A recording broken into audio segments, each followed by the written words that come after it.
Welcome back, Panther fans. I'm David Brown here with Ryan Graham. Hey, y'all. Tim Thurber. Hello. And this is State of Atlanta. Happy belated birthday, Ryan. Thank you kindly. All right. Birthday yesterday, the big 4-0. Welcome to the Old Man Club. Yeah, right? Is that what I'm in now? This is where it gets better.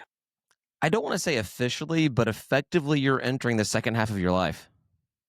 I still think I got, a good 5 to 10 years before that. Hey, I hope so. I mean, I'll be gone by then, so it doesn't really matter to me, but I hope so. I mean, we could, we all kind of go out at the same time. We'd be kind of cool as well. I think, medical science is what I'm counting on. I'm just like, technology gets better so much faster now. Like, by the time I'm old, they'll have figured out cancer and all this other stuff. We'll be fine. Pretty sure that's what every generation thinks about, and it doesn't happen. We'll see. All right. Well, we went out Sunday for a little bit of dinner thing. It was fun. And yeah, so we'll worry about this another 365 days. Mm-hmm. All right. Football season is almost upon us. We have tonight one more episode, and then we will officially be talking about the upcoming game at Ole Miss. Finally getting there. Yeah. It's going to be awesome. Yeah. I think I've got an Ole Miss pod that's wanting to come on, so I got to make sure we can get our schedules lined up for that and everything. But we can talk about tailgating out there at the Grove and what to expect and whether or not that 38.5 point, whatever is it? Okay, what's it called? The 38.5 point spread. Yeah. The spread. That's what I was looking for. Yeah. That's actually, that seems high to me. I mean, I just think they're going off of some beatdowns we've had in our record last year and just saying, this is what's going to happen. They're going to lose by 38.5. Traditionally, Georgia State's been good at covering the spread. Not winning the game, but covering the spread. Yeah, but not as good lately. We were good for a few years there at that, and I feel like lately we've not I think when we were at our worst, when we were at our absolute worst, is when we were really good at covering the spread, and it's probably because Vegas had no clue what to do with us. That's right. That's right. Yeah. They did put out a little bit of promotion for the Murray State game. Sell out Saturday. $5 tickets. What do you guys think of that? I feel like they're telling us to do their job. Well, so it's $5 tickets. Just a little bit. And 4 additional tickets for every season ticket you have. 16. I have to get 16 people to come to this game. 16 additional people to come to the game. No, thank you. I think they're telling us to do their job. That's all I'm saying. I like the $5 tickets. Yeah, that's a good idea. I think there should always be a $5 ticket or like a general admission option or something that gets people in the stadium. The barriers to entry for Georgia State should be incredibly low. So I'm okay with a $5 ticket. I know it makes it hard to sell season tickets, but you can find a way to do that. With they tried to do that in the Georgia Dome with the general admission sections and the seated the reserve sections, but then people just sat wherever the hell they wanted to because it was empty. Right. I mean, maybe they could have approached this a little bit different and do $5 admission ticketed. And then as it sells out, they just continue adding more and more sections and more seats instead of just saying $5 everywhere, because there's no reason to say that. Yeah, they could do like a $5 section, just like that supporter section United we've talked about in the past, to have something like that. But that would.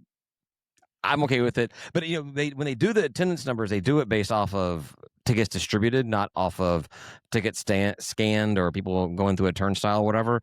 So this game is going to look like a very well attended game from the numbers. It's totally going to skew. Is there a way to opt out? Is there a way to opt out for the free tickets we're getting? Like, if I can't get 16 people, donate them back.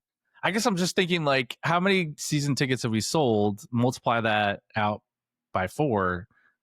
That's all the extra. Yeah, that's going to be a lot out there.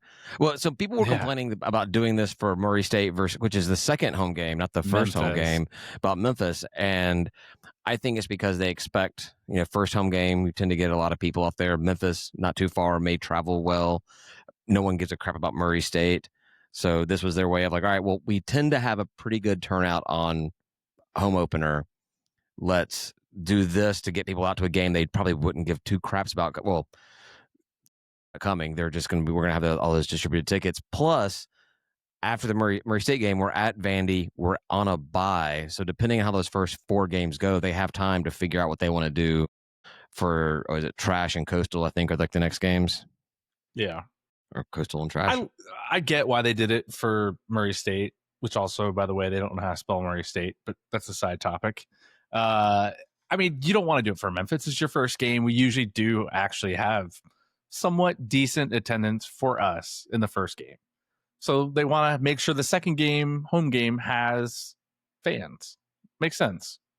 This is, am I right on this? This is only the second time we've opened up the season on the road. We opened up at Tennessee, and I think we've opened up at home every other season. Is that right? Even feel South like Carolina, was yeah. that game 2? Or is that first South game? Carolina was game 2, I think, as well. Wasn't it? We open at home a lot. Yeah, I want to say, I mean, and actually we're 1-0 when we open on the road, if I'm correct, because we won the Tennessee game, so I like where that's going. Is that a prediction? Totally. We're going 12-0 in the regular season. What are you talking about? Yeah, that's right. That's what I always pick. 41-7 win. That wasn't a away win, wasn't it? No, it was a home win. Home win. The 41-7 was actually the third 41-7 win was actually on the road at Rhode Island in that third year. It was just our first win of the season. First win of the season was, even though it was like week 10 or something. Ooh, okay. Yeah. So, but I do have to give it to the Athletics, right? They're trying something. They're doing something. Like we on this podcast and the Georgia State fan base has made comments towards the administration and athletics not doing enough or sometimes anything to get better attendance, or at least try to get better attendance. I mean, this doesn't hurt anything to get more people in the door, even if it's not a full stadium, even if it's not a half full stadium. It'll be more than if nothing was done, right? So it's good that we're doing something. I agree. I have no problem with it. We did get a lot of backlash from, our Sunbelt brethren making fun of us. They can go. That's the thing. I think I posted something along the lines on the Sunbelt board. I'm like, so we get made fun of because we don't have people coming to our games, and then we get made fun of for doing something to get people to come to our games. Like, you can't win for losing with these backwoods idiots. So, they're just gonna find a way to complain about something. They made a comment. Hey, how about you guys drop cash from the ceiling? That seems to work out really well. And I'm like, hey, we've never dropped cash from the ceiling. It was so vouchers. Old. Vouchers if you opened up an account. So old though. Like, that joke's getting. They don't have anything. Dated. They don't have anything. It's cash drop. It's no one goes there and making fun of the demographics of the university. That's all they really have to go on. And homeless people. And homeless. Yeah. I still think they're not human. So I still think the cash drop was a good idea. So I know I'm in the minority, but whatever. I don't really care about the cash drop. It's for students. Who gives a shit? Yeah, they had fun. It was good. They were out there. David, wait. Will you do the cash drop if they do one? If they do it, why not, man? I need my $50 to open up a. He's like, hell yeah. I guess a center bank. You gotta go out there with a full beer while you're trying to grab the cash. Let's be fair. I never have a full beer. There's always some gone. Sure. But I think that was the visual for the cash drop, because it did look pretty rinky-dink out there on the 10-yard line with like 30 or 40 students, clamoring for these little vouchers. Whatever. I think if they had done something more in line with the Chick-fil-A cow drop that the Georgia Dome did with for Falcons games, where it was just like an entire ring, and since it wasn't real cash, they're only redeemable by students, would have been fine. Did we not do that like every week too? I thought we did. I thought we had some there were some cows. I remember my seats in the Georgia Dome were either too good to catch a cow or too bad to catch a cow. Yeah. I never had just those middle perfect seat. Those middle seats. Yeah, it's always like right with at Georgia State games, I was right there on the front row, lower level, and then for the Falcons games, I was, up talking to Jesus about everything. Asking why we can't win a game. Jesus, they actually did that for the United for the first time ever this season, and I caught a stupid cow, which I gave to my niece, of course. Such a good guy. I was kind of hoping for like a free chicken sandwich coupon with the cow. Hey, nowadays you need your chicken sandwiches free. Those things are expensive. I don't even know. I haven't had one. I think the meal, the sandwich, fries, and drink is like $12, $13 or something like that. It's absurd. Damn. Oh. No, thank you. Yeah, going back to the whole seats thing, I posted a comment to some fans of other schools. Like, so you harp on us for not having attendance, and then now you're harping on us for trying to have attendance. So where's the happy medium here? Like, there isn't one. They don't like us, and so they're gonna pick at us, and so we have to learn that we don't give a shit what they say. so what you're really saying, really Ryan, don't. is we don't belong in this conference. I mean, we just don't give a shit what TDS people say about us because they're just going to make up stuff, right? They're going to make fun of our outdoor practice facility shed thing, even though they have one too. If we ever get one, If we ever, yeah, seems to have, yeah. I think seems to have been like. I Did need it to go get- back and look? Did it get deprioritized? I hope so. I don't- It's embarrassing. I don't know if it necessarily got deprioritized. I think that maybe we're just not doing anything, so it may be high on the priority list behind baseball stadium, but we're not doing that. So what's going on? Hey, look, I mean, I'm not I saying wanna not go doing that. We haven't started it yet. I don't know what the schedule is. Maybe I'm going to go on record for saying if we don't do the baseball stadium right, don't do it at all. Yeah, Or do I disagree enough. with that. Do enough. Don't do something that isn't changeable or easily expandable to what it should be. How about that? Right. If you're going to do the bare minimum, make sure you can build on it. Don't revise it to something that is hard to make better, because then we'll have that thing forever. I agree. Yeah, because I mean, this will be the last baseball stadium we get. You know, I would imagine, right? Period. I mean, So, honestly, maybe Cobb just,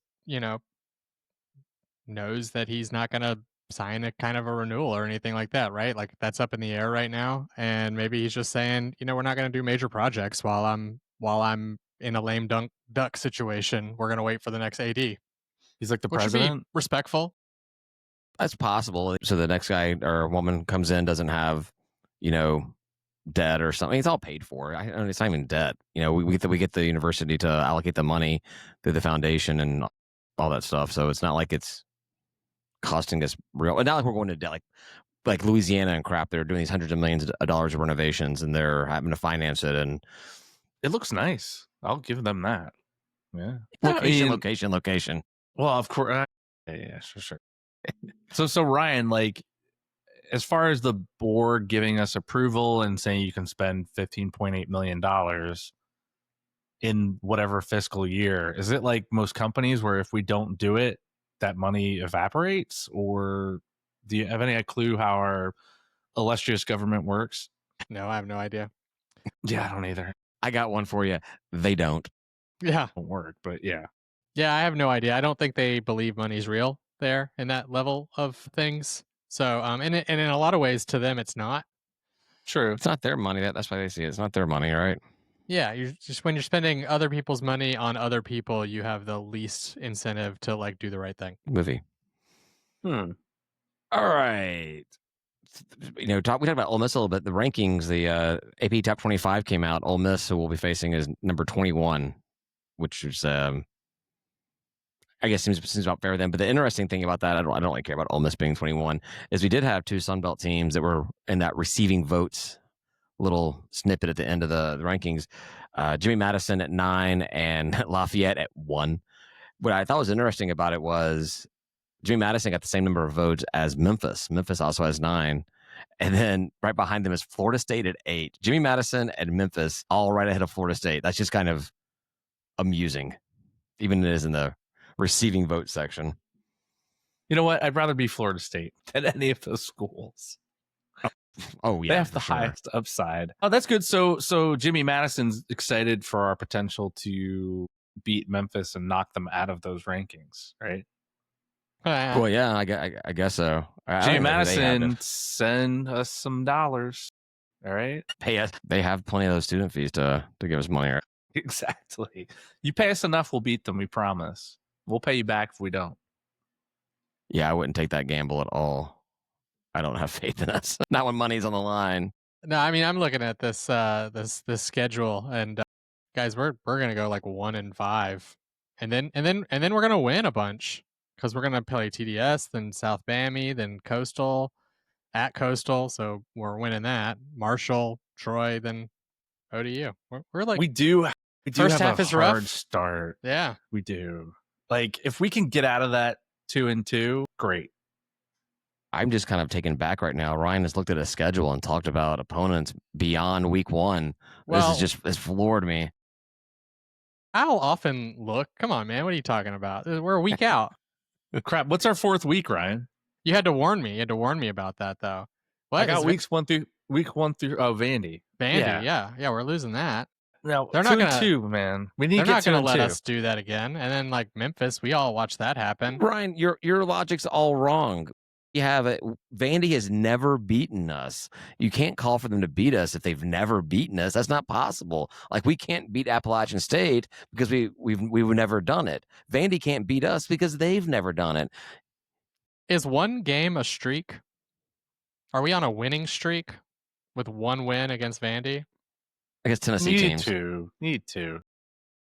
Yeah, I mean, I think you get my point. But they've never beaten us. Yeah, that's true. No, that's true. I was just looking. Jimmy Madison's got FCS team first, so yeah. I guess Memphis doesn't really matter. None of that actually matters at all, does it? Where'd my notes go? Why is it over there? But yeah, so that was. I just thought it was kind of interesting. There's another ESPN did a ranking of like they're all 136 teams based off like stupid tiers, like 1 through 20 tiers, and sure enough, Georgia State in the 20th tier, 11 teams, like dead bottom. Just I think it was they called it participation trophy. But here's the thing: we're in there with Kennesaw State, and this is what irks me the most. We've been doing this for 15 years. They just moved to FBS last year.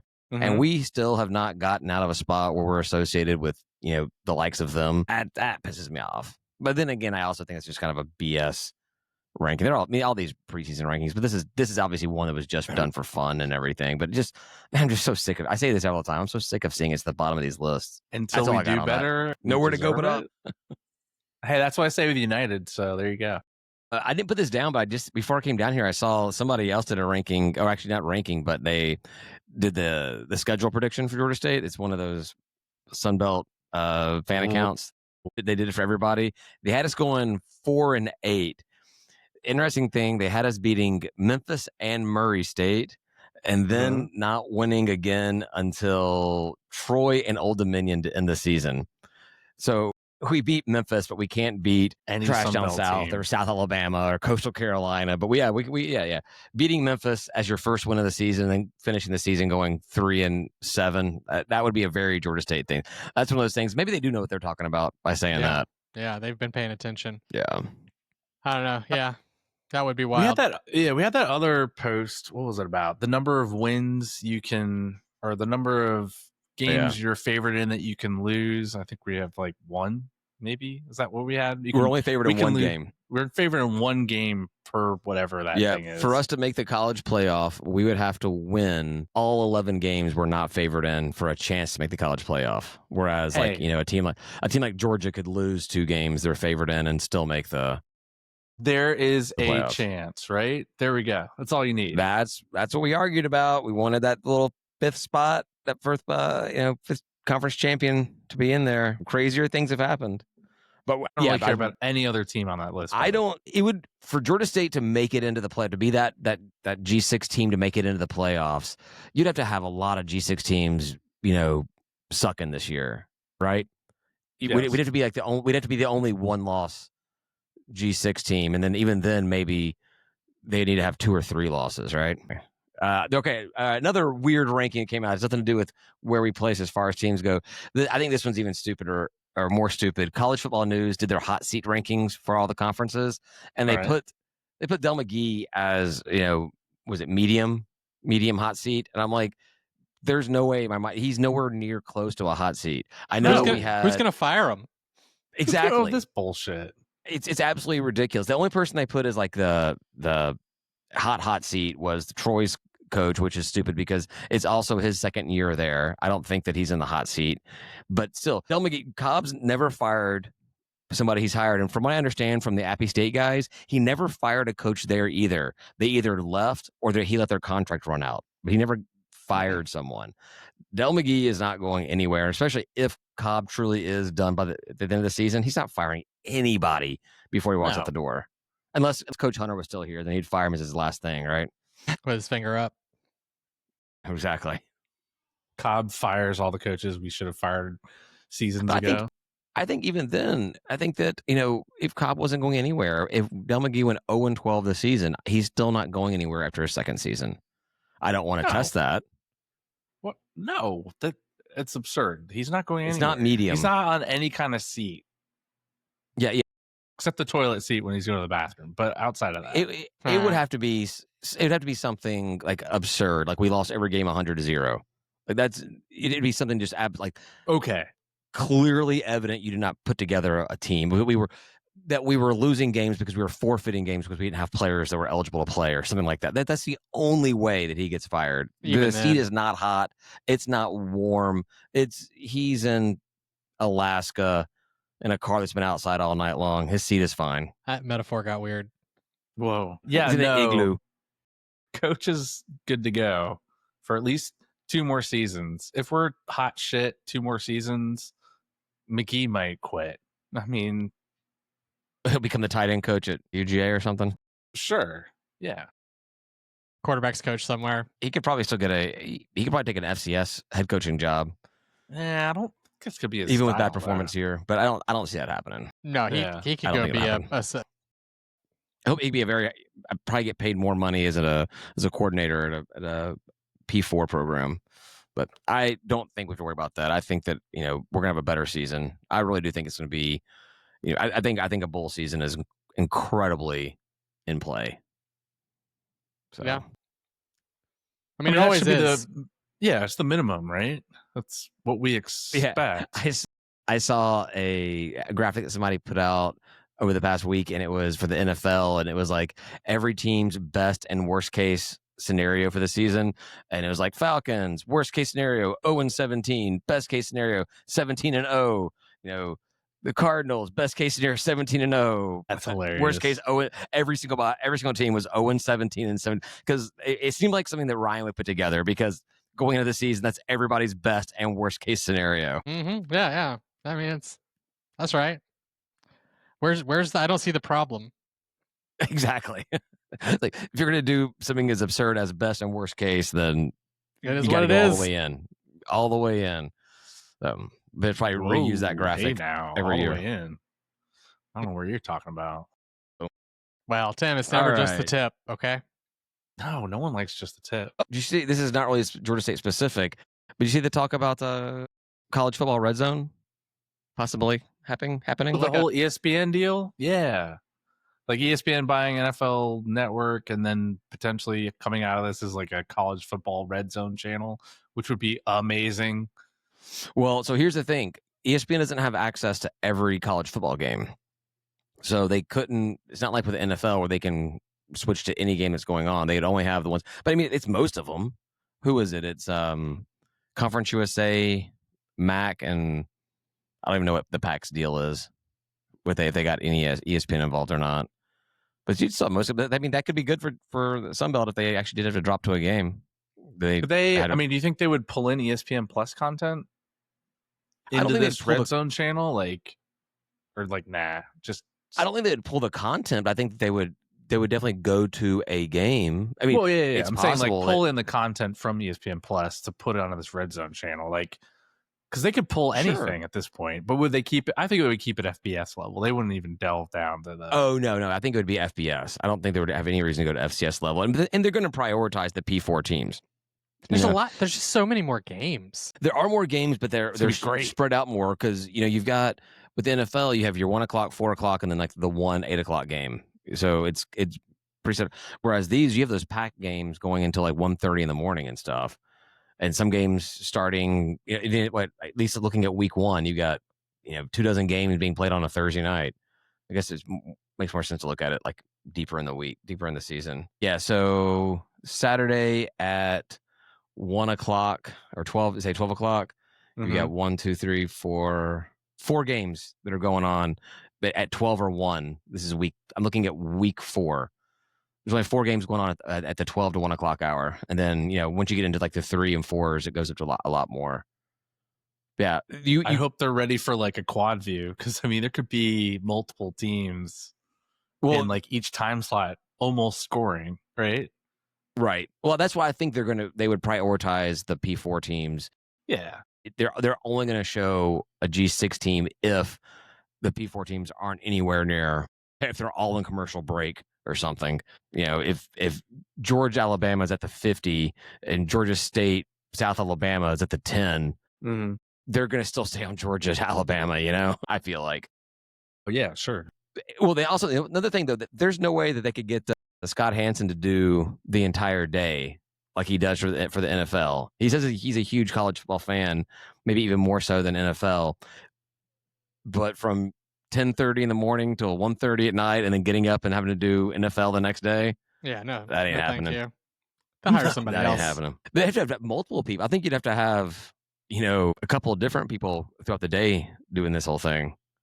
Let's all just hope that it's not what's his fucking face. Oh, sorry. Stephen A. Smith. No, Ohio State. Is that the black guy who yells at everybody? Who just yells? Yeah, Stephen A. Smith. Yes. Yeah. No, thank you for him too.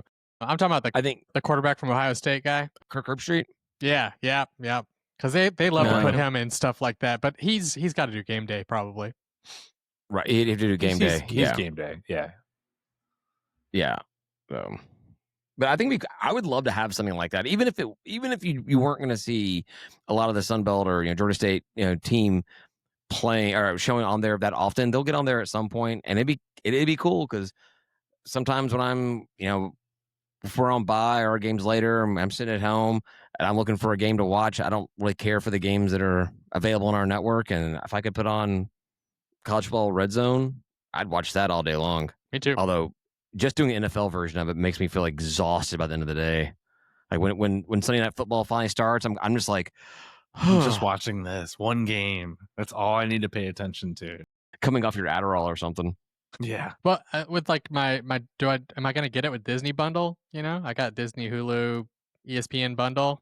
This is going to be their new thing, right? They're messing with so much stuff right now. Hulu is being rolled completely into Disney Plus or something. It already is. I don't know, but like there won't be a Hulu. Yeah. I don't know the whole. I got onto some TikTok where the woman was trying to explain exactly what was going on with everything, and I was like, it was too much. There was way too much going on for me to keep track of what was happening and who had rights to what and everything. I think the ESPN Plus content may be in danger of going away.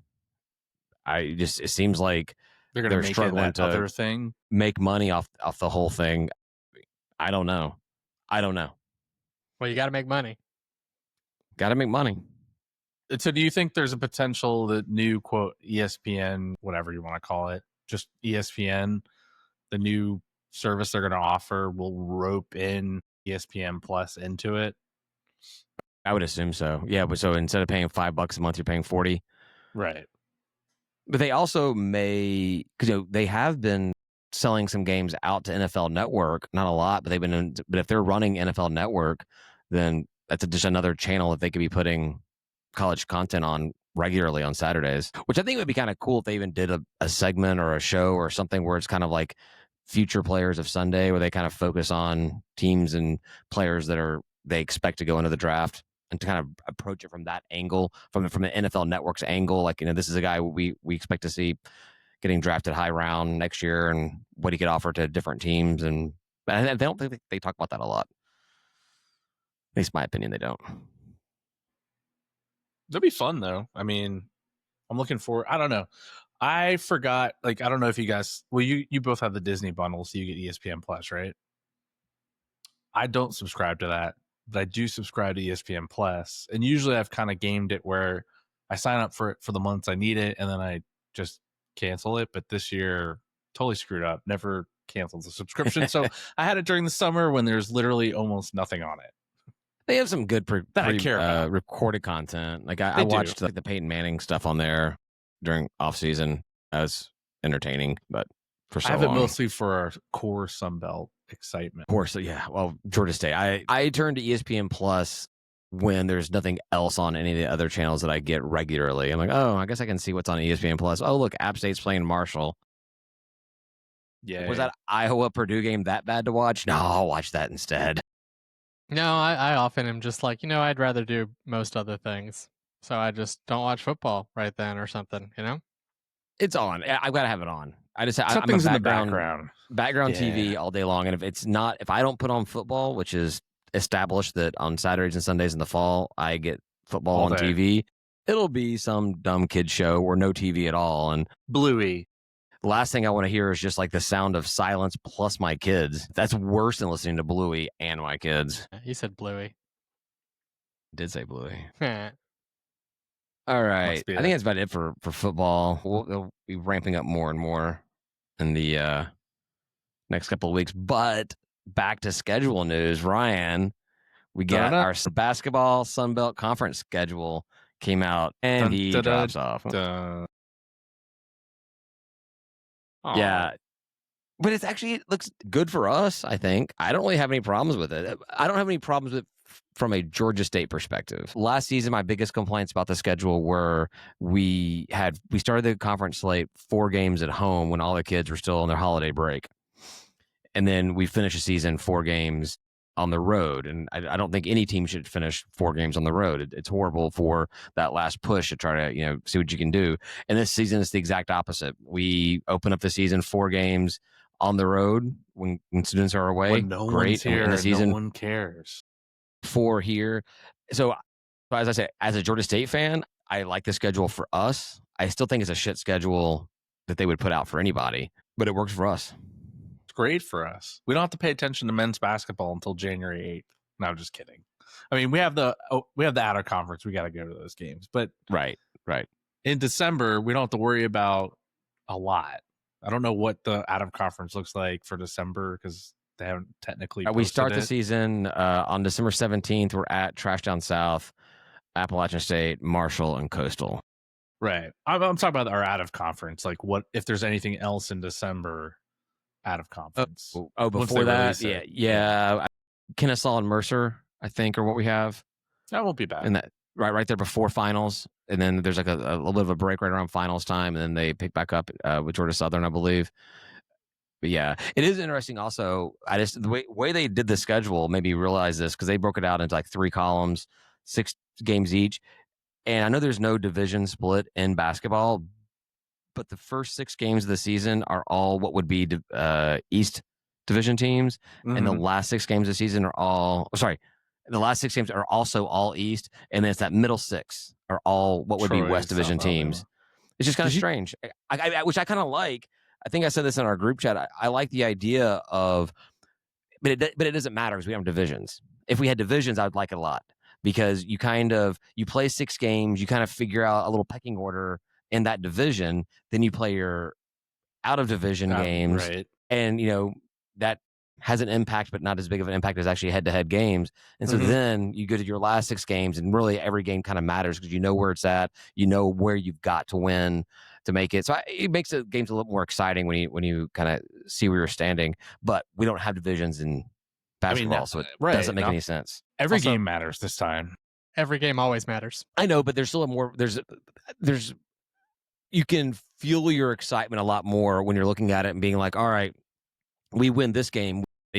Where we know that we've won the division or whatever it is. I know what you're saying, Ryan, and it annoys me when you get so stuck in your ways about the whole thing. But I'd be a lot happier if we just locked it in at 51% of the season. If we were just like, you know what, we just won, baby. There's no bad win. I want to win them all, but also when you can kind of see your path to winning the division or whatever it may be, winning the conference. I like the excitement that surrounded all of that. So, yes. I mean, the kind of the way they do the scheduling now in the championship is like now everyone's gunning for those different seating positions, the different tiers of double, triple, quadruple, drunkle bye that we do. Are we doing it again? They announced it today? I think it was today, or maybe it was yesterday that they announced that we are doing the gauntlet of conference championship, where all 14 teams, whatever it is, 10 games, however that plays out, 8 games. Yeah. I still don't like it. I think it's ridiculous to do something like that. It's stupid. Somebody said it elsewhere, and I think it makes the most amount of sense. Top 4 teams go to number 1 seeds home and play it there. It's 3 games. Yep. I did get asked by friends that saw news articles about the Sun Belt and this wacko championship schedule. They're like, what's with your conference? I said, I don't know, man. Look, they can barely schedule games for teams. This was probably the easiest thing for them because they didn't really have to think a whole lot, although it does get complicated with the seeding with all the tiebreakers that they got to settle. But yeah, it's a shit show. I have no idea if this is true or not, but I feel like there's probably some agreement with Pensacola that they'll bring 14 teams because it means it's a tourist thing. It's the reason why they give us the accommodations they give us, and why the whole thing is set up is because it's bringing tourism dollars there. And they'll say, all right, we're going to invite all 14 teams. You tell me we're bringing the top 6, the top 8. That's fewer people coming. Although I'd be willing to say that if you actually drop the number of teams, you may get more fans coming out. Because if you're in the bottom half of that, you're like, I'm not gonna go to Pensacola to maybe be out of the tournament on Thursday or Wednesday or something stupid. Right. Like, that's dumb. Like, why would I take time off of work to go do that? You gotta be top 8 to even kind of like the bottom half of that. It's a maybe, right? Unless your team's really surging at the very end and you get into that top 8 area and you feel like we have a good shot to knock off the higher seeds and get to those final rounds. But outside of that, it's not worth it. It also depends on how you approach this are you approaching this as a fan of your team, or are you approaching this as a fan of the conference and what that could mean for your team? Well, what I mean is, a big issue is a lot of people say is, they want to make sure that the best team is actually who makes it. And you don't want to have, some small snafu or something that happens that causes a first seed to get dropped earlier or something, which, it's kind of ridiculous. If you're truly the 1 seed, you should be able to beat the 8 seed. I get it. But they want to make sure that because more often than not, the regular season champ does not win the conference championship. No, it's the second seed or the third or something like that. But they want to, for net rankings in an attempt to get more teams into the tournament, try to not become just a 1-bid league. They want that regular season champ to go, and then another team look good enough, have a good enough record to also make it as well. But when your regular season champ loses in the conference championship, you kind of ruin that momentum. They will say, I'm not saying that, but that's what they will say, because that is totally approaching it from a conference perspective, which if you did have multiple teams in there in the tournament, that is more money to the conference, which means more money to your team. But I couldn't give 2 more shits about this conference, and I just care about Georgia State making it into the tournament every single season. I mean, it's tough. It's tough for the teams that are doing well. I mean, I think we talked about this at the end of last year. It's tough for the teams that are doing well to sit there all the way until Sunday and wait to see who comes out of those 2 brackets, right? They're going to be rusty. Like, they're not going to be ready to go. And you could argue, well, you really want to be the 3 or 4 seed, so you have like a practice game. But even then, you're still waiting from Tuesday all the way till Friday to finally play, or no, Saturday. We're waiting until Saturday to play a game. Like, but we're kind of making it harder for our top teams to advance because they're going to be rusty a little bit. I think there was one upset in the lower ranks before getting to like the top 4 or something this past season. I think Old Dominion ended up beating a team they weren't supposed to beat by seeding wise. But you make a lot of sense with that, because obviously as you get higher, the quality of play, the quality of team that's playing and coming off their rest is getting better. So now once you've made it in 2 or 3 levels, right, you got a relatively good team, and they're playing a team that has just played 1, maybe 2 games, so they have that. They may have that advantage there. And then now they go to play a team who they're more closely in line, who's technically better in the rankings, but they're more closely in line with. And they have that extra real time game experience they played just the previous day, and so they're kind of like in that that energy, and they're not as rusty as that other better team. And I say better team based off just the seeding. And yeah, it could cause an upset. You're not really handing it to your regular season champions. So that's why I think it should just be, until we get to the point where our conference is doing some more business in the basketball side of things, top 4 teams side of the number 1 seed to host the whole thing. Yeah. I mean, honestly, if we're somehow good this year, I'd rather be in that 3 or 4 seed spot, get 1 game under our belts on that Saturday to advance to the 1-2 seed games on Sunday. Yeah, all you have to do is win 3 games in a row. Is it hard? Yes, but Would I rather have our team actually have some experience before they take on the top 2 seeds? I think so. I prefer it. 1,000%. I think our a lot of head coaches probably prefer it too. Like, I just can't imagine being that number 1 seed waiting all the way till Sunday, I agree. not playing. And as far as Pensacola goes, those fans of those 1 and 2 seeds, they're not showing up until that last 2 days of the tournament. They're not going to be there for the full 10 days. They might get there on Saturday, and they might go to the Saturday games. Might. They still got to pay for it. Yeah, no, but they're gonna. Well, I guess I have to say that they're gonna sit on the beach and drink the beer they brought from home that they didn't buy in Florida. But it's still pretty nippy out there in It is February. Nippy in March. Yeah, early February, March. Yeah. Did you see the little nuggets on the schedule, David? You haven't mentioned it yet. The Nuggets. Yeah. Are they like chicken nuggets? 3 Wednesday games. Oh yeah, December 17th. Which I can't think of anything that happens on the 18th Thursday that would be a reason not to play on a Thursday, but whatever. December 31st. I think it's the day. It's the football first bowl day games? after finals. I think it's the first day after finals, so it's a chance to get a game in right before everybody leaves, or possibly, I don't know. December 31st at Marshall. I get it, but then whatever. I don't think anyone's showing up to. If that game was here or at Huntington, I don't think anyone's showing up to that game. Period. Yeah, I'm not going to go spend my New Year's Eve at Huntington. I'll tell you that much. No. And then Troy. How cold? I bet that's freezing cold in the West Virginia mountains. Can you imagine? No, I don't want to. Ugh. And then Troy, February 4th, which is what, Super Bowl weekend. So I guess they're staying away from that. Is it February 4th? Troy's at home. February 4th, Troy's at home.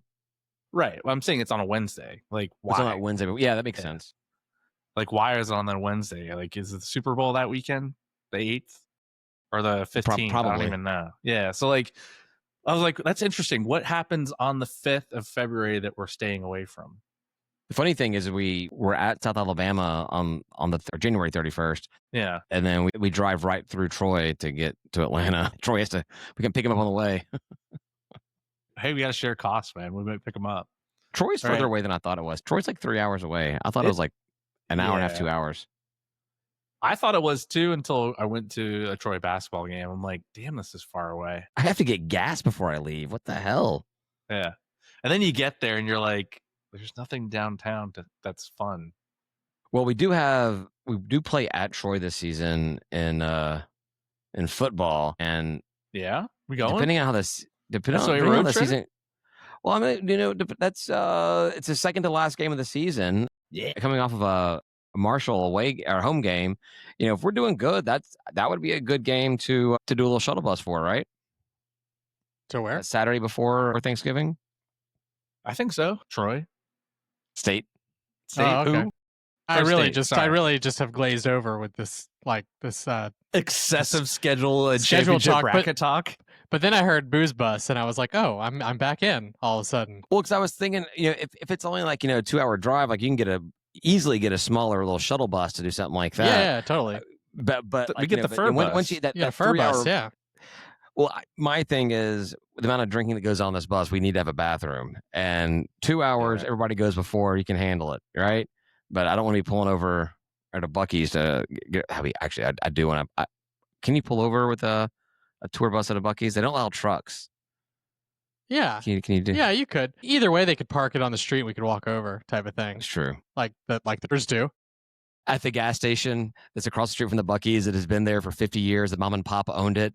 And now no one goes there anymore because there's Buc-ee's right across the street. Yeah. I feel bad. Should have had nicer bathrooms. And like 90 of them. I actually did recently stop at a Buc-ee's and I had to wait for a bathroom. They were clean, but I had to wait. They were so full. So everyone taking the shit, huh? Neither here nor there. I did have to. And my son was like, "Daddy pooping?" I'm like, "Yep. You got it, bud." Say that louder, please. It's men's room. Who cares? You hear everything else in there. Oh, I'm sure, especially the Buc-ee's. All right. What else? I got two things. I got two things about me going back to Georgia State, but we can do that in last call. We should do that in last call. I do need to release my official apology to a Mac Brown. I'm not sure which one. but I mistakenly heard Mac Brown on the podcast where things cut out, and I had to rejoin. I thought David was talking about a Mac Brown who is a Georgia State supporter and also another podcaster, fellow podcaster and blogger, not Mac Brown from University of North Carolina. So I apologize to the Mac Browns. We take factual information here as a top priority at State of Atlanta, and I got it wrong. So David wanted me to do that, everyone. I had to do it. Oh, and yeah. It's it's David's cousin. I'm sure there's a relationship somewhere between, none of them have sent me a Christmas card, so I don't think I'm that closely related to any of them. We'll send both of them 23andMe, and then you can figure out if you're related. Yeah, I'm gonna go ahead and pass on that one. But yeah, all right. Yeah, there's a possibility of a pledging a frat or something at Do what? Say this. We'll talk about it in last call. How about you take us out of here, Tim? All right. Thanks everyone for listening. We're gonna take a quick break here. I definitely need a new beverage. I don't know about you guys. We're gonna head over to last call. If you like what you heard or you didn't, join our Patreon anyway at State of Atlanta or patreon.com/State of Atlanta. You'll get live streaming access, discounts on merch, group chat, adult bevs, and more. $5 a month is all it takes to become a fan of our show. We would love your support. We really need it. Say goodbye, guys. Goodbye, guys. Peace and stop. Boom.